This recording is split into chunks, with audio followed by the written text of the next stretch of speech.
अतुलित बलधामं हेमशैलापदेहं धनुजवन कृशानं ज्ञानिनाम् अग्रगण्यं सकलगुणनिधानं वानराणां धीशं रघुपति प्रिय भक्तं वातजातं नमामि श्री हनुमतये नमः। तो वृश्चिक राशि वालों, 17 तारीख का दिन आपकी राशि के दृष्टिकोण से देखिए, एक वर्ष में एक आने वाला दिन है जो 2.5 साल बाद वर्ष में आता है, जो बड़े पुण्यों को जगाने वाला दिन होता है। रविवार का अवसर है, प्रतिपदा है, और प्रतिपदा साधारण प्रतिपदा नहीं है। 2.5 वर्ष बाद आने वाली प्रतिपदा, जिसको पुरुषोत्तम मास की प्रतिपदा कहा जाता है। आपकी राशि के दृष्टिकोण से ग्रह नक्षत्र परिवर्तन कर आपके लिए एक बहुत अच्छा योग बनाते दिखाई दे रहे हैं। आपका मन भी इस वक्त पवित्र होता दिखाई दे रहा है, बहुत अच्छा एकाग्रचित्त है, और बहुत सारी भावनाएं मन की शांति के साथ आपके मन में जो है नए विचार आने के योग बनते दिखाई दे रहे हैं। इन विचारों पर कार्य करने की ज़रूरत है। पुरुषोत्तम मास के दिन ये ग्रहों का परिवर्तन आपकी राशि के दृष्टिकोण से बड़ा शुभ योग बनाने की स्थिति उत्पन्न करता दिखाई दे रहा है। जो जो विचार मन में आ रहे हैं उन पे थोड़ा ध्यान फोकस करते हुए कार्य करेंगे तो आपके लिए बड़ा श्रेष्ठ योग बनता दिखाई देगा। रविवार के दिन पुरुषोत्तम मास आरंभ हो रहा है, और ये पुरुषोत्तम मास जो आरंभ होकर भाग्य को जगाने का योग बनाता है, कर्म को सुदृढ़ करने का योग बनाता है। हमारे यहाँ कहा गया ओम नमो नारायणाय, इस मंत्र का जप अवश्य इस महीने में जितना ज़्यादा करेंगे, हो सके तो पीले वस्त्रों का दान करने का प्रयास करें। गंगा जल से भरकर जो पात्र हैं उनको जल का दान करते हुए कार्य करने का प्रयास करें, वो बड़ा अच्छा रहेगा। इसके साथ साथ इस पुरुषोत्तम मास में और भी बहुत सारे उपाय हैं, उनको करिए, कल्याण होगा। इस बार पुरुषोत्तम मास पड़ रहा है जो आरंभ हो रहा है 17 तारीख से। पुरुषोत्तम मास, पुरुषोत्तम यानी समस्त मासों में उत्तम, जिसको भगवान विष्णु ने स्वयं अपना नाम दिया है। कहा जाता है पहले इसको मलमास कहा जाता था, अब भ्रंश रूप में मलमास के रूप में जाना जाता था, और बड़े परेशान रहते थे। ज्योतिषीय दृष्टिकोण से कहा जाता है कि मलमास में कोई नया मुहूर्त नहीं करना चाहिए, और साथ साथ मूर्ति प्रतिष्ठा नहीं होनी चाहिए, घर का कोई भी कार्य नहीं होना चाहिए, नया घर आरंभ करना, नया नींव रखना, घर प्रवेश इत्यादि, विवाह इत्यादि, इन समस्त तिथियों के लिए, कार्यों के लिए ये मास निषेध कर दिया जाता है। पुरुषोत्तम मास मलमास है क्या? जब कोई मास पड़ रहा है, 2 संक्रांतियों के बीच में पूरा मास निकल गया, पूरा महीना निकल गया, लेकिन उसमें संक्रांति नहीं पड़ती है, तो उसको मलमास मान लिया जाता है। तो जैसे अभी एक दिन पहले संक्रांति होगी चुकी है, और इस मास को समाप्त होने के कि जब मास समाप्त हो जाएगा उसके बाद अगली संक्रांति पड़ेगी, तो यानी पूरा महीना निकल जाएगा, बीच में संक्रांति नहीं पड़ेगी। ज्योतिषीय दृष्टिकोण से कहा जाता है कि 32 महीने 16 दिन, 32 महीने 16 दिन और करीब करीब 4 घड़ी के अंतर से ये मलमास हर 2 साल यानी 32 महीने यानी 2.5 साल बाद करीब करीब घूमकर आता है। 2.5 साल बाद ये मलमास घूमकर करीब करीब आता है। तो ऐसे में इस मास को विशेष तौर पर मलमास माना जाता है। तो इस बार बड़ा श्रेष्ठ योग बना है कि जो मलमास है, वो जो मलमास है, कहा जाता है कि कैसे पुरुषोत्तम मास बना, तो भगवान विष्णु के समक्ष एक बार जाकर उन्होंने अपनी आराधना करी कि महाराज बड़े रोए कि महाराज हमारे को तो मलमास मान लिया, अधिक मास मान लिया, हमको कोई पूछता तक नहीं है। तब भगवान ने प्रसन्न होकर उनको अपना नाम दिया है पुरुषोत्तम मास, कि मेरे नाम से तुमको ये महीना जाएगा। तो भगवान विष्णु का सुंदर स्तवन, भगवान का सुंदर पाठ, यज्ञ इत्यादि ही इस महीने के में सबसे श्रेष्ठ कहे गए, और अत्यधिक पुण्य को देने वाले महीने इस मास में कहा जाता है। बाकी किसी महीने में आप कोई यज्ञ इत्यादि करते हैं उसका उतना ही फल है, लेकिन अधिक मास में यदि यज्ञ इत्यादि, दान इत्यादि, पुण्य कोई भी कार्य करोगे तो उसका 100 गुना अधिक प्रभाव इस समय प्राप्त होने के सुंदर योग बन जाते हैं। तो इसलिए अवश्य भगवान का सुंदर स्तवन। और इस बार तो बड़ा अच्छा योग बना है कि जेठ के महीने में, जिसमें बुढ़वा मंगल भी आते हैं, हनुमान जी को प्रसन्न करने का सुंदर योग बनता है, राम जी को प्रसन्न करने का, विष्णु जी को सुंदर प्रसन्न करने का योग बनता है, गंगा दशहरा इसी में आता है। और शास्त्र के दृष्टिकोण से कई विद्वानों का मत यह है कि यदि जेठ के महीने में जब जो दशमी आती है वो विशेष तौर पर गंगा दशहरा उसमें ही माना जाएगा। तो अलग अलग लोग मत है, तो आप उसको अनुसार ही मान सकते। कई पुण्यों को, अत्यधिक पुण्यों को देने वाला ये समय आता है। तो इस समय में विशेष तौर पर जो पुण्य करेंगे उसका कई गुना अधिक लाभ प्राप्ति करने के योग बन जाते हैं। तो ऐसे में अपने समस्त अनिष्टों को दूर करने के लिए इस वक्त ग्रहों में जिनमें दशा चल रही है, कोई नेगेटिव दशा चल रही है, उनके ग्रहों का मंत्र जप, गंगा का स्नान, और तो और यदि आपके समस्त अनिष्टों को दूर करने के लिए आप बुढ़वा मंगल जो पढ़ें उनमें सुंदरकांड का पाठ भी कर लेंगे, तब भी आपके बहुत सारे अनिष्टों को दूर करने के भगवान की कृपा से अद्भुत योग बन जाएंगे। हमने विवेकानंद योगाश्रम में इन पूरे समय में अनेक प्रकार के कार्यक्रम रखे हुए हैं। भगवान का सुंदर स्तवन करने का यज्ञ रखा है, गायत्री का यज्ञ रखे गए हैं, आपके पितरों को पितृदोष से निवृत्त करने के लिए उसका लाभ ले सकते हैं। हर बुढ़वा मंगल, हर जो मंगल पड़ेगा उसमें सुंदरकांड का पाठ रहेगा, सवामनी का भोग रहेगा। हर रविवार पर विशेष तौर पर विशेष गायत्री यज्ञ का कार्यक्रम रखा गया है, उसमें भी सम्मिलित हो सकते हैं।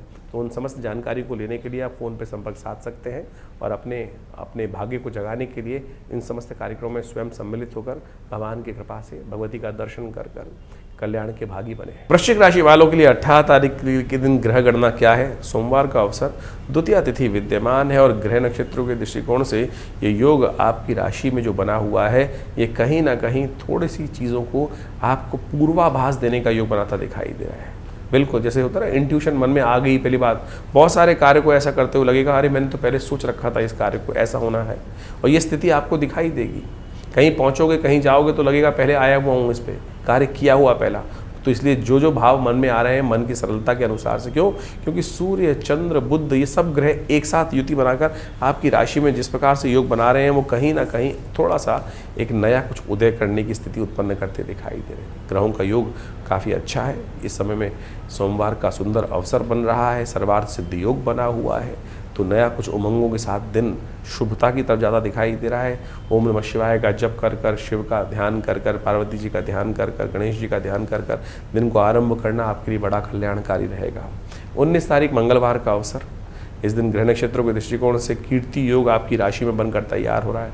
मंगल बहुत शुभ स्थिति में है आपकी राशि में इस वक्त। जो बाकी ग्रह गजकेसरी योग और बनकर तैयार हो गया है। तो 3-3 इस तीसरे बुढ़वे मंगल पर, जिस दिन मंगल का जन्मदिवस का योग बन रहा है, अंगारक चतुर्थी का योग बन रहा है, बड़े सुंदर शुभ ग्रहों का योग आपकी राशि में बना हुआ है। लेकिन फिर भी ग्रहों की स्थिति ऐसी है कि आपका मन जो है वो कहीं ना कहीं बंधी स्थिति में है। छटपटाहट अंदर से बहुत हो रही है कि मैं ये कर दूं, मैं वो कर दूं। सामने वालों को कार्य करता हुआ देखकर आपके मन में कहीं ना कहीं ये भाव आते दिखाई देंगे, भगवान मुझे कहीं ताकत दे देता तो मैं कहीं ना कहीं इसको ऐसे कर देता। सबका समय आता है, चिंता ना करें, आपका भी समय आएगा। जितना समय अच्छा है उसको उतना करने का प्रयास करें। अपनी सीमा के बाहर जाकर, चादर में से बाहर जाकर टांग पसारना कहीं ना कहीं नुकसानदायक हो सकता है। इस वक्त आपको ध्यान रखने की ज़रूरत है। गुस्सा नहीं, क्रोध नहीं, शांत भाव से चीज़ों को अपनी सीमा में रहते हुए कार्य करने का प्रयास करेंगे तो बहुत शुभ रहेगा। हर व्यक्ति अपनी सीमा में रहते हुए कार्य करेगा तो बहुत अच्छा रहेगा। दूसरे की सीमा, दूसरे की परिस्थिति नहीं लगती है, दूसरे की स्थिति अच्छी लगती है हर एक को कि बहुत सुंदर स्थिति में, मैं उस स्थिति में कब पहुंचूंगा। आपका जब भाग्य आएगा तब पहुंचेंगे, लेकिन आज अपनी स्थिति को समझते हुए कार्य करना आपके लिए बहुत ज़रूरी है। शुभ दिवस है, मंगल का जन्म दिवस है, अंगारक चतुर्थी है, तीसरा बुढ़वा मंगल है। ऐसे में आप अपने मंगल को थोड़ा शक्ति देने का प्रयास करें। मंगल इस वक्त उपद्रवकारी है आपकी राशि के दृष्टिकोण से, और जेठ के महीने में सुंदर सुयोग बन रहा है कि आपकी राशि के दृष्टिकोण से मंगल को ठीक करने का आपको सुंदर सुयोग प्राप्त हो रहा है।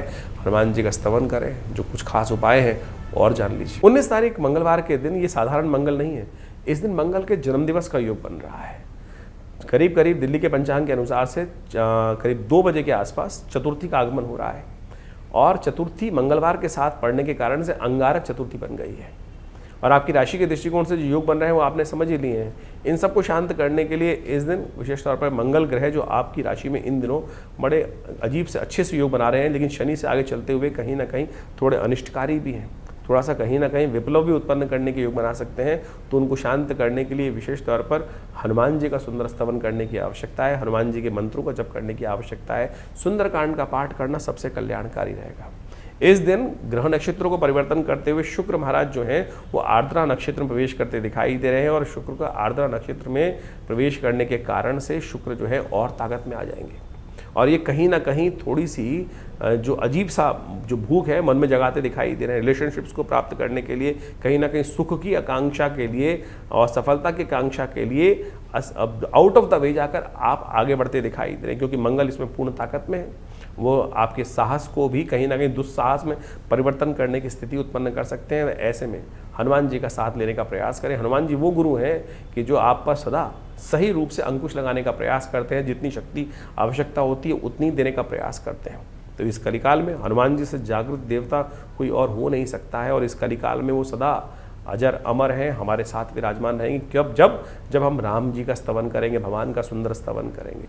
तो इस दिन हमने विवेकानंद योगाश्रम में मंगल ग्रह शांति नवग्रह शांति महायज्ञ का आयोजन किया है और साथ साथ सुंदरकांड का पाठ रखा है जो पूरे बुढ़वा मंगलों में हर मंगलवार पे चल ही रहा है। आप भी उसमें अपने नाम से सम्मिलित होकर जागृत हनुमान जी की मूर्ति के समक्ष बैठकर सुंदर रूप से मनोकामना सिद्धि मंदिर में आकर हमारे साथ भाग ले सकते हैं, सुंदरकांड का पाठ कर सकते हैं। सवा मनी का भोग रहेगा, सुंदर यज्ञ रहेगा। जिस आश्रम पे पिछले करीब 60-70 सालों से नित्य प्रति 8 घंटे यज्ञ रहता है, आप भी आए हमारे साथ इस दिव्य यज्ञ में, मंगल ग्रह नवग्रह शांति महायज्ञ में ये और साथ साथ सुंदरकांड के दिव्य महापाठ के अंदर आप सम्मिलित हों। अंगारक चतुर्थी है, समस्त अनिष्टों को दूर करने वाली चतुर्थी है। ये बड़े भाग्य से इस वक्त जेठ के महीने में सुंदर सुयोग दूसरी बार बनकर आया है। आप इसका लाभ लीजिए, मंगल अनिष्ट ना करे।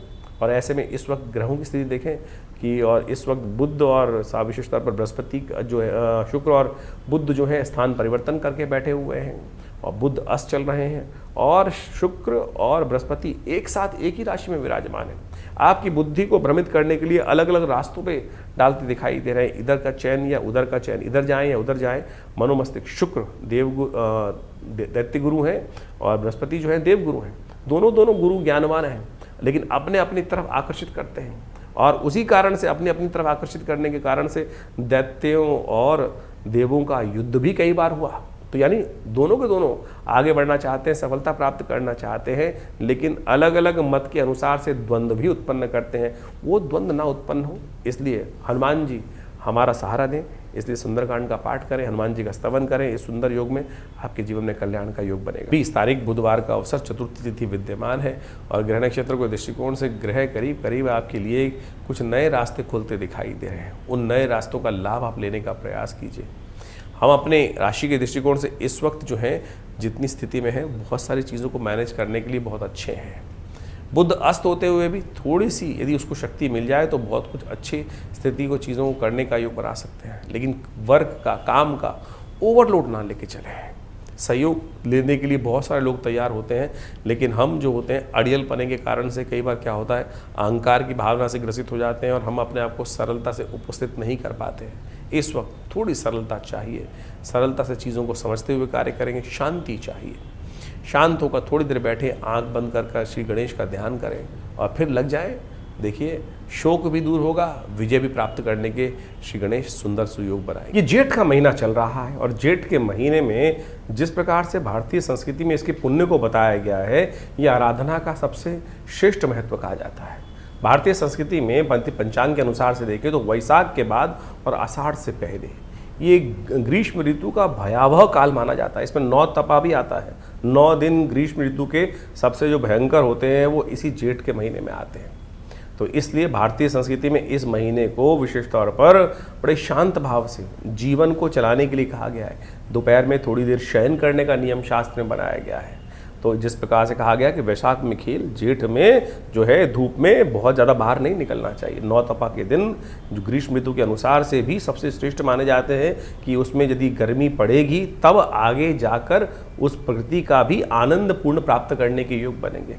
जो है तमाम प्रकार की भारतीय संस्कृति में किसी भी प्रकार को पूरी तरह से उस वैज्ञानिक तथ्य को समझते हुए कार्य किए जाते हैं।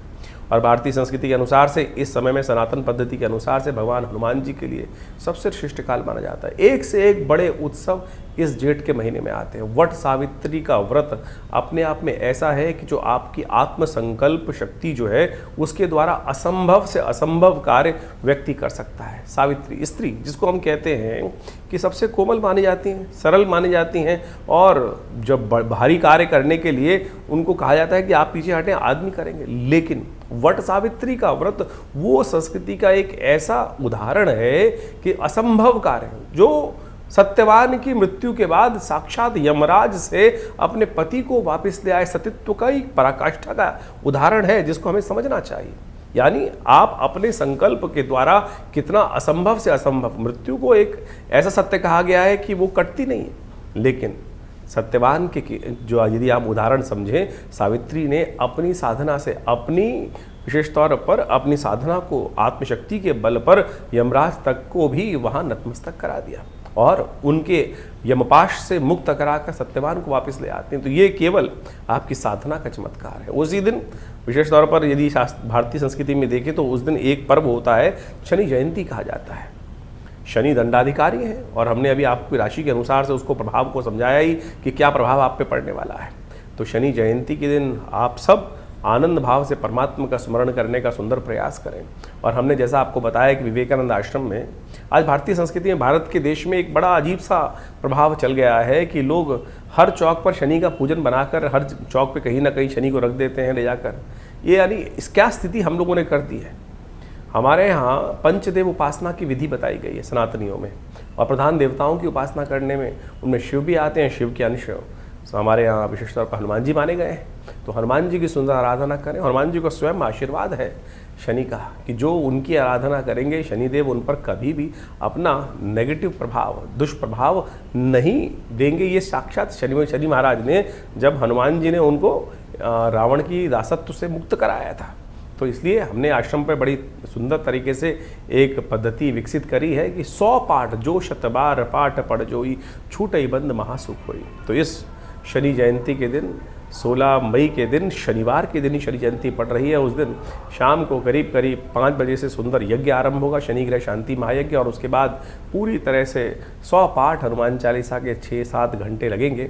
आनंद भाव से सब लोग, जितने भक्तजन उपस्थित होते हैं, सब आनंद भाव से पिछले कई वर्षों से सिद्ध हनुमान जी की प्रतिमा के समक्ष, जो बड़ी सुंदर सिद्ध प्रतिमा है, आचार्य केशव देव जी के द्वारा प्रतिष्ठित है, जिनको पहली सिद्धि हनुमान जी के संबंध में ही हुई थी, और उन्होंने ही इस हनुमान जी की सुंदर मूर्ति प्रतिष्ठित कर कर उनका सुंदर ये कार्य करने का आरंभ किया, और आज उसको ही हम आगे बढ़ा रहे हैं। तो आप सब उस सुंदर यज्ञ में उपस्थित हों और अपने निमित्त, अपने कष्टों को निवृत्त करने के लिए जो कुछ भी कर सकते हैं, अपने वजन के बराबर अन्नदान, तेल का दान करने का प्रयास करें, और साथ साथ हनुमान चालीसा के सुंदर पाठ करने का प्रयास करें। हनुमान चालीसा के जैसे हमने कहा 100 जो शतबार पाठ पढ़ जो छूटे बंद महासु कोई, वो भी कर सकते हैं। इसके साथ साथ शनि स्तोत्र का पाठ सबसे श्रेष्ठ रहेगा। दशरथ के शनि स्तोत्र का पाठ इस दिन करना, पीपल का पूजन करना और तेल का दान करना, ये सब अनेक उपाय हैं जिनको आप कर कर अपनी समस्याओं का निदान कर सकते हैं और कष्ट का से निवृत्ति प्राप्त कर सकते हैं। देखिए, जीवन में भार है, हम कष्ट भोग के कर लें या अपने कष्ट जीवन में बड़ी मेहनत से कमाए हुए धन के द्वारा उसको दान करके उसी कष्ट की निवृत्ति भी कर सकते हैं। ये बहुत समझने की आवश्यकता है। एक बड़ी विचित्र बात समझ में आती है लोगों के, आज हम सोचने की ज़रूरत है कि दान किसको किया जाए। कई लोग कहते हैं दान मैं किसको करूं, और दान आपको समझना पड़ेगा कि दान किसको करना चाहते हैं आप। हमारे यहाँ 2 भाव रखे गए हैं। एक तो विशेष तौर पर दान करने की व्यवस्था इसलिए बताई क्योंकि शनि का दान आमतौर पे कोई भी पढ़ा लिखा आदमी लेता नहीं है, और ब्राह्मण भी आजकल हिचकने लगे हैं कि शनि का नाम से दान करोगे, सतनाजे का मिला हुआ दान करने के लिए जाओगे तो पहले कहेगा भैया जो श्रेष्ठ ब्राह्मण होंगे, जो पूजा पाठ ज़्यादा करते होंगे, तो धन संपन्न युक्त होंगे, वो शनि के दान लेने से थोड़े से कतराते हैं। तो अब सवाल उठता है कि शनि का दान किसको किया जाए। देखिए, एक तरह से हम समझें कि दान के 2 प्रभाव हैं। एक तो वो पुण्य कि जिसका हमको तत्काल आवश्यकता है उससे मिल जाए, और दूसरा पुण्य वो है कि जो मरने के बाद प्राप्त होगा। सकाम और निष्काम 2 प्रकार के कर्म कहे गए हैं। दान श्रेष्ठ जो है वो निष्काम ही है, निष्काम भाव से किया जाए, लेकिन निष्काम जो भाव से कर्म किया जाता है उसका फल जो है फिर तो अगले जन्म में प्राप्त होगा। लेकिन हम संसारी सब लोग हैं और हम सब अपने समस्त कष्टों को दूर करने के लिए यही भाव करके दान करने का प्रयास करते हैं कि अभी मैं दान दे रहा हूँ, मेरा कुछ ना कुछ कष्ट निवृत्ति का योग बन जाए। लेकिन वो होता नहीं है। क्यों? हम दान करने के टाइम पर सोचते हैं कि किसको दिया जाए दान, तो हम जाके किसी ऐसे व्यक्ति को दे देते हैं कहीं जिसके पास है ही नहीं पुण्य।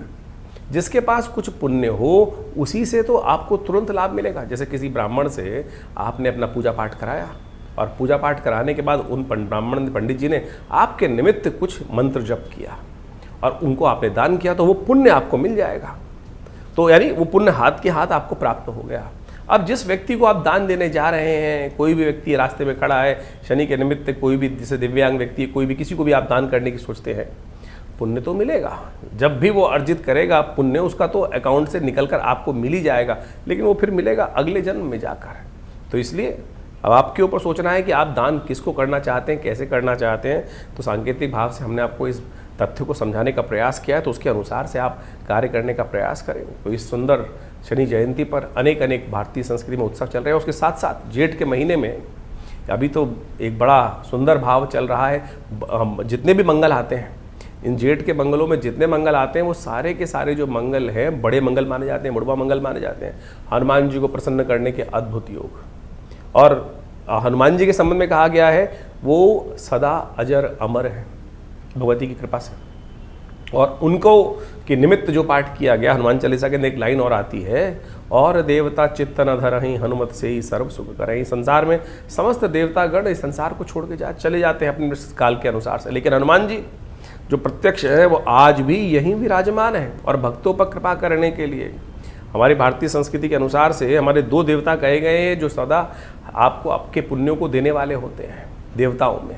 एक तो भगवान दत्तात्रेय जो इस संसार में सदा विराजमान रहेंगे, दूसरे हनुमान जी, दोनों के दोनों इस कलयुग कालिकाल में आपके पुण्यों को तुरंत देने वाले हैं। तीसरी तौर पर आपके पितरों को मान लिया जाता है कि जो पितृ को निमित्त आप तर्पण इत्यादि करते हैं वो भी आपको आशीर्वाद स्वरूप तुरंत देने का प्रयास करते हैं। आशीर्वाद जो आप पुण्य अर्जित करना चाहते हैं उनके निमित्त तर्पण इत्यादि किए, तो आप इन कर्मों को कभी मत छोड़ा कीजिए। तो ये जो बड़े मंगल चल रहे हैं इसमें विशेष तौर पर हनुमान जी की सुंदर आराधना करने का प्रयास करें। इनके अनेक अनेक महत्व शास्त्र के अनुसार से बताए गए हैं। हरि अनंत, हरि कथा अनंता।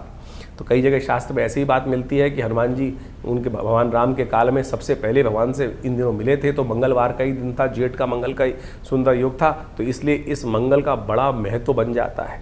इसके बाद अनेक कथाएं और भी आती हैं कि लोगों ने इन बड़े मंगलों पे अपनी बड़ी बड़ी मनोकामनाओं को पूर्ण करने के लिए उनके द्वारा पाठ करके पूजा करके सुंदर व्यवस्थाएं बनाई हैं, सुंदर कार्य किए हैं। तो आप उस सुंदर तथ्यों को समझ के कथाओं के माध्यम से ये समझ लीजिए कि ये बड़े मंगल बड़े पुण्य वाले हैं। और इस बार तो ऐसा योग बना है कई वर्षों बाद कि जेठ के महीने में पुरुषोत्तम मास का सुंदर योग बन गया है।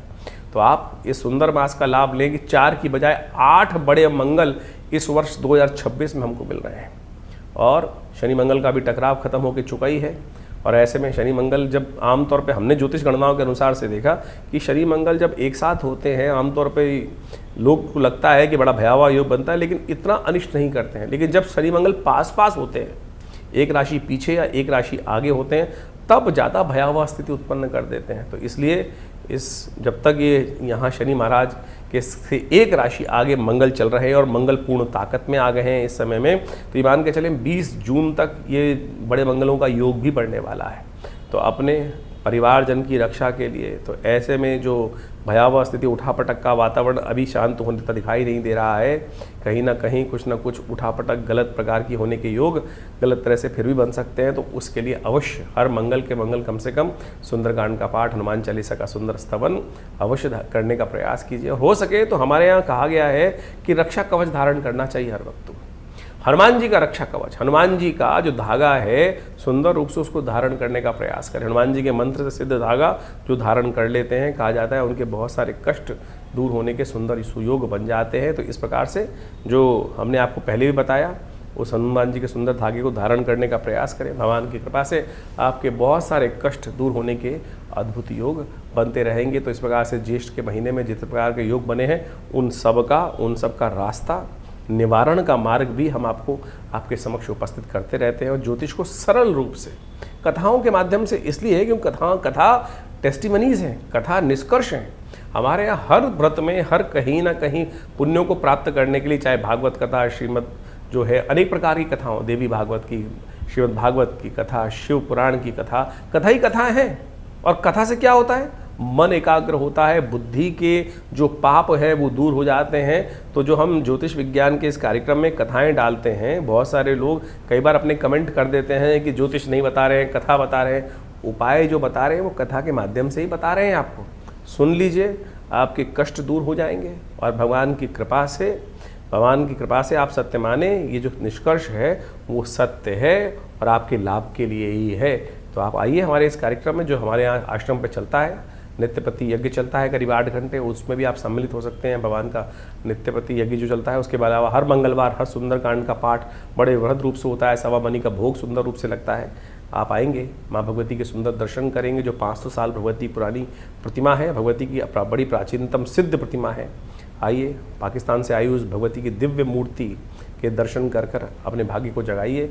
रविवार के दिन भी सुबह 8 बजे से लेकर 10 बजे तक बड़ा कार्यक्रम यज्ञ रहता है, उसमें भी आप सम्मिलित हो सकते हैं। इसके अलावा बहुत सारी पब्लिकेशंस हैं जो विवेकानंद योगाश्रम की तरफ से छापे गए हैं, मंत्र विज्ञान के ऊपर, यज्ञ विज्ञान के ऊपर, मुद्रा विज्ञान के ऊपर, और बहुत सारी और भी विद्याओं के माध्यम से कैसे आप अपने जीवन को ठीक कर सकते हैं। हॉस्पिटल है पूरा, योग प्राकृतिक चिकित्सा आयुर्वेद का, भारत सरकार के पैनल पर, दिल्ली सरकार के पैनल पे हॉस्पिटल है, वहाँ भी आप अपनी स्वास्थ्य चिकित्साओं का लाभ ले सकते हैं।